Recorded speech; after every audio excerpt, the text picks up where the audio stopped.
সড়কে ছোট বড় গর্ত, বৃষ্টি হলেই জমে পানি। এই চিত্র নোয়াখালীতে সাম্প্রতিক ভয়াবহ বন্যার পরে। জেলা সড়ক বিভাগের ছোট বড় প্রায় ২৫০ কিলোমিটার সড়কের এমন বেহাল দশা। সামান্য বৃষ্টি হলেই সড়ক চলাচলের অনুপযোগী হয়ে পড়ে।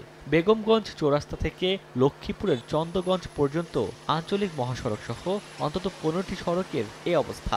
এছাড়া ড্রেনেজ ব্যবস্থা না থাকা ও অপরিকল্পিতভাবে পুকুর ও জলাশয় ভরাটের কারণে সরকারি অফিস, সদর হাসপাতাল, সিভিল সার্জন অফিস, জজ কোর্ট, শিশু পার্ক সহ বিভিন্ন শিক্ষা প্রতিষ্ঠানেও জমে থাকে পানি। প্রতিদিন একটা দুইটা রিক্সা অ্যাক্সিডেন্ট হয়।